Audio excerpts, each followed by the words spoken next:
Olá, pessoal. Eu sou a professora Carolina Hermano e hoje começaremos a falar sobre direito das coisas e sobre posse, ok? Lembro a vocês que estaremos aqui tratando dos pontos mais relevantes, então é imprescindível que você faça uma leitura integral de todos os artigos referentes aos assuntos que nós tratarmos. Vamos ao nosso material e esse material vai ser disponibilizado a vocês. Então, deixo aqui, gente, o Instagram do nosso curso, @cursoped e @oab.cursogratuito. Não deixem de seguir. Deixe também o meu Instagram, @carolhermano, tá? Vocês podem me mandar dúvidas, questionamentos, ok? E, enfim, podemos estabelecer aí esse canal de comunicação. Então, começando, gente, dentro do direito privado, nós temos uma classificação muito importante para compreendermos todo esse assunto que iremos tratar. Então, primeiro, nós temos a classificação de direitos patrimoniais pessoais e direitos patrimoniais reais. Quando eu falo de direitos pessoais, eu estou falando de relações entre sujeitos, tá? Então, vai estar presente no direito às obrigações, no direito contratual, tá? No direito de empresa. Agora, quando eu falo de direitos reais, eu estou falando de relações sujeito-coisa, ok? Então, essas relações vão estar presentes no direito das coisas.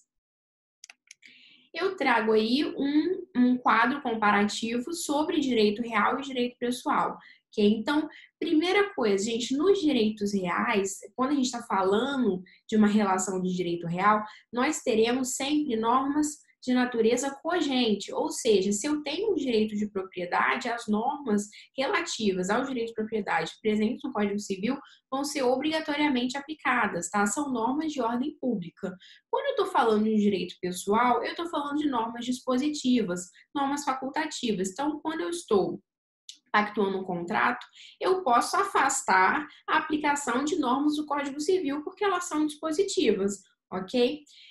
A segunda diferença, eu já citei para vocês, quando eu estou falando de um direito real, eu estou falando de uma relação sujeito-coisa, e quando eu estou falando de um direito pessoal, eu estou falando de uma relação sujeito-sujeito, ok? O princípio regente no direito real é o princípio da publicidade, ou seja, eu preciso ter a tradição, no caso dos bens móveis, e o registro, no caso dos bens imóveis, ok? Dotado aí de um certo formalismo.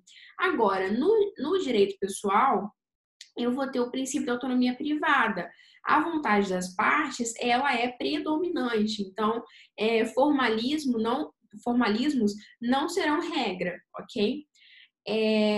Quando eu estou falando de direito real, eu vou sempre estar pautado numa relação que tem oponibilidade erga omnes, tá? Que é o princípio do absolutismo. Se eu sou proprietária de um bem, toda a coletividade deve respeitar. Okay? Então, é isso que é o efeito erga omnes, ou seja, a coletividade deve sempre respeitar esse meu direito de propriedade. Agora, quando eu estou falando de um direito pessoal, eu estou falando de uma relação que vai gerar efeitos interpartes. Ou seja, você só vai criar obrigações, digamos assim, para as partes, tá? Então, sempre os efeitos serão interpartes. Quando eu estou falando de direitos reais, eu vou me pautar no princípio da tipicidade, ou seja, é direito real o que está estabelecido na norma, na lei, como direito real. Tá? Então, eu tenho aí, por exemplo, o artigo 1225, que elenca vários direitos reais. Então, todos que estão ali são direitos reais. Agora, quando eu estou falando de direito pessoal, eu falo de um rol exemplificativo. Então, eu posso, por exemplo, pactuar contratos atípicos, tá? Mas eu não posso criar um direito real, ok? Então, tem essa grande diferença. Nos direitos reais, né, no direito real, eu tenho a tendência, digamos assim, é que as relações sejam permanentes, tá? No direito pessoal, as relações tendem a ser transitórias. Então, a obrigação, por exemplo, ela nasce para ser cumprida e ser extinta, tá? No direito real, a coisa responde, eu tenho o direito de sequela. Então, eu vou poder perseguir a coisa aonde é que ela esteja se eu tenho um direito real sobre essa coisa, de propriedade, por exemplo. No direito pessoal, os bens do devedor respondem. Então, nem sempre o objeto do contrato vai ser, né, que vai dar quitação. Às vezes vai ser um outro bem. Então, você tem aí uma outra dinâmica. Eu trago aqui para vocês, gente, só uma súmula do STJ, súmula 308, que é importante, tá? Que ela é aplicável no âmbito de incorporações imobiliárias.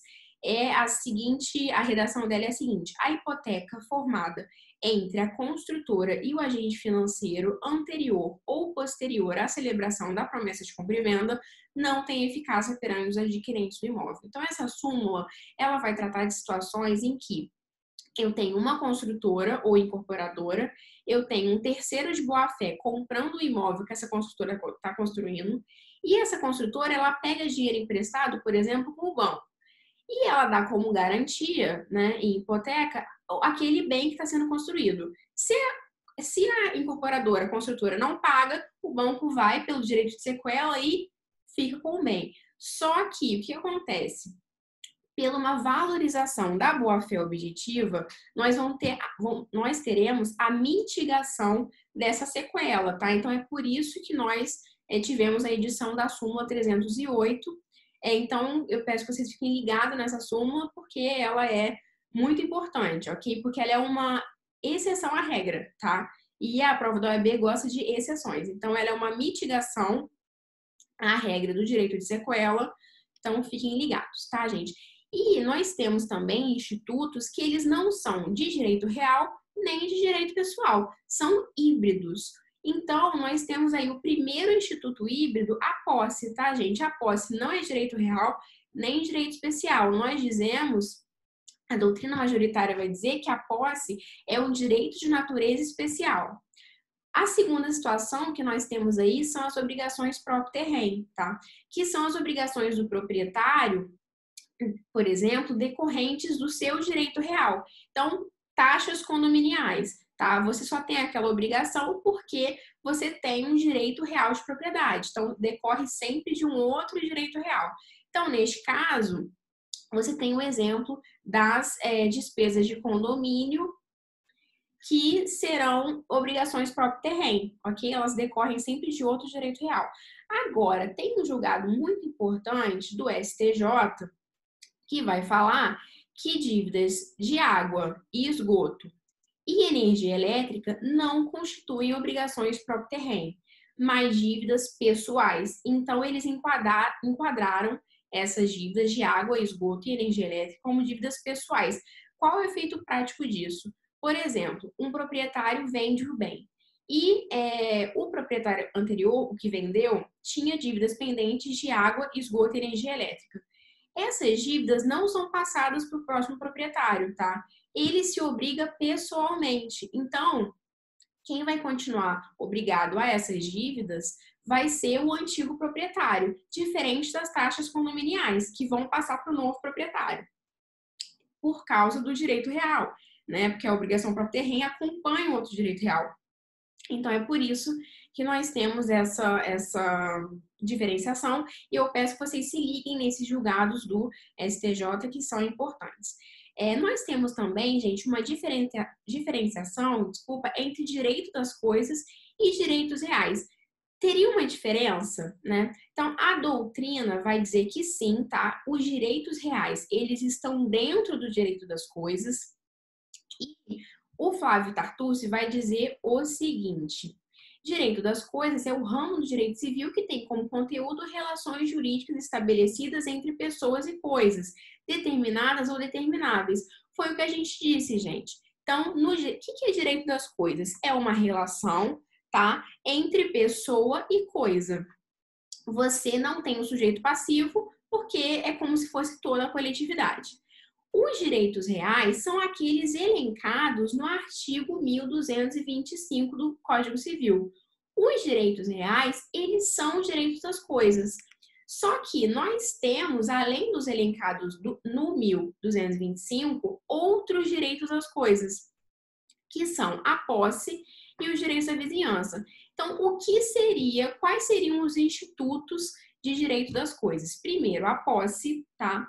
Segundo, os direitos reais do artigo 1225 e os direitos de vizinhança. Então, o que é importante vocês saberem? Que os direitos reais estão dentro dos direitos das coisas, ok, gente? Eu trago aí também para vocês esse conceito de direito das coisas, que é clássico, tá, do Clóvis Bevilacqua, que ele vai dizer que é o complexo de normas que regulamenta as relações dominiais entre a pessoa humana e as coisas apropriáveis. Ok, gente? Então, vamos seguir aí. Sobre a natureza jurídica da posse. Vamos iniciar o nosso estudo sobre posse. Nós estaremos nessa aula falando sobre posse e na próxima também continuaremos o assunto sobre posse. Primeira coisa, gente, qual seria a natureza jurídica da posse? É um fato ou é um direito, tá? A doutrina majoritária vai dizer que é um direito, ok?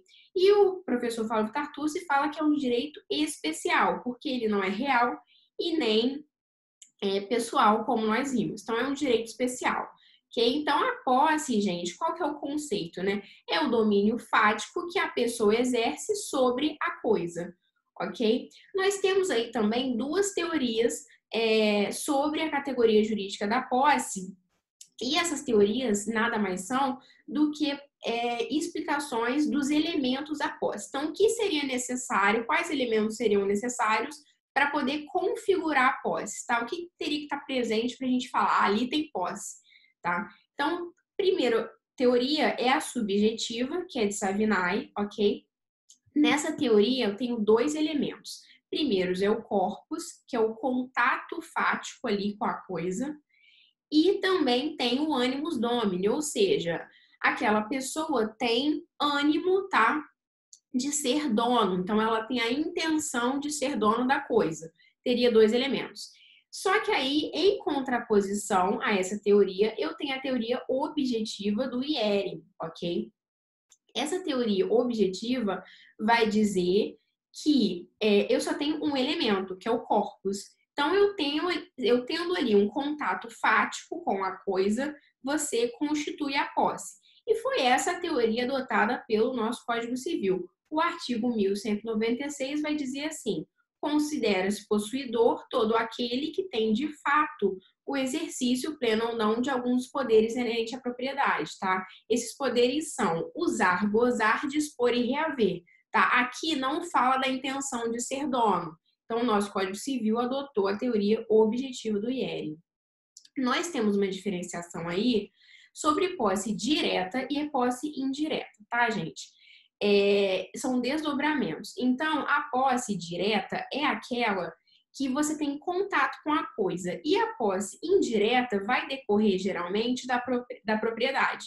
Então, por exemplo, no contrato de locação, o locatário ele tem posse direta, enquanto o locador ele tem uma posse indireta, ok? Então, o artigo 1197 vai dizer assim: a posse direta de pessoa que tem a coisa em seu poder temporariamente, em virtude de direito pessoal ou real, não anula a indireta de quem aquela foi a vida, podendo o possuidor direto defender a sua posse contra o indireto. Então, ambos podem intentar ações possessórias, tá? Um contra o outro, e os dois têm a posse. O que vai mudar é que um tem a posse direta e o outro tem a posse indireta, ok?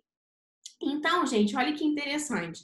Nesse exemplo do locador, o locatário, ele tem os poderes de usar e gozar, enquanto que o locador, ele tem os poderes de reivindicar e dispor, ok? Então, nós temos uma divisão aí dos atributos. E aí nós temos posse direta, posse indireta. Nós podemos dizer que todo proprietário é possuidor, mas nem todo possuidor é proprietário, ok? Por quê?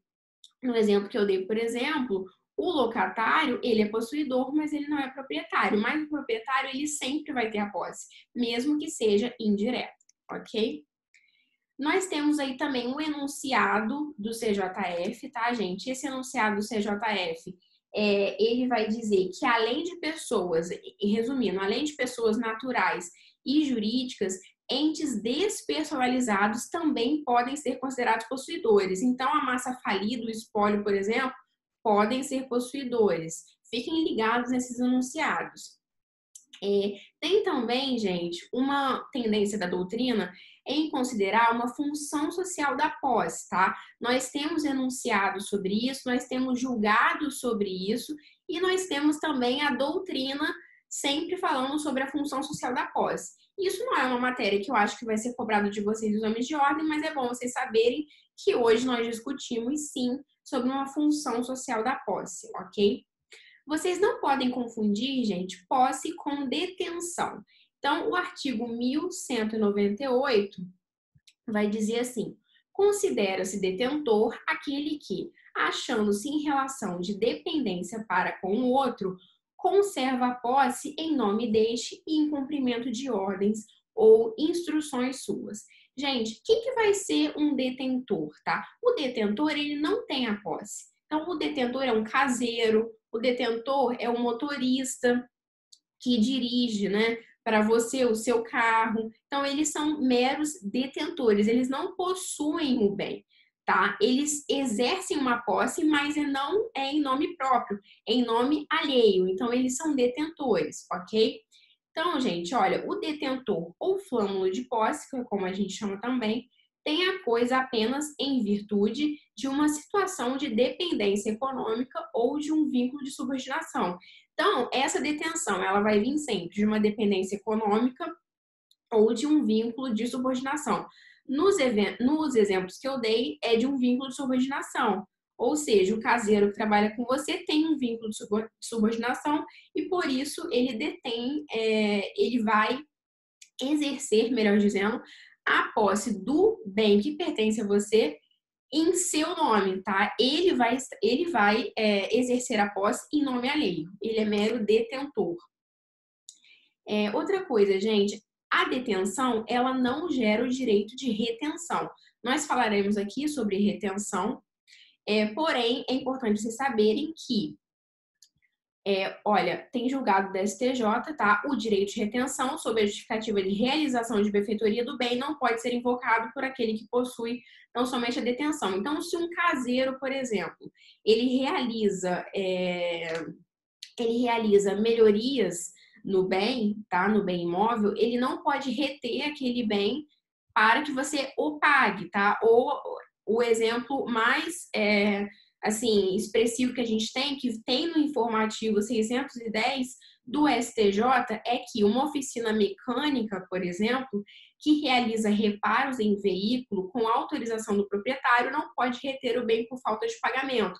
Então, se eu coloquei o meu carro lá na oficina e aí eu não apresento o pagamento quando eu vou pegar o carro, a oficina não pode reter o meu carro, tá? Porque eles são meros detentores. Então, nós temos aí esse julgado do STJ que é bem importante.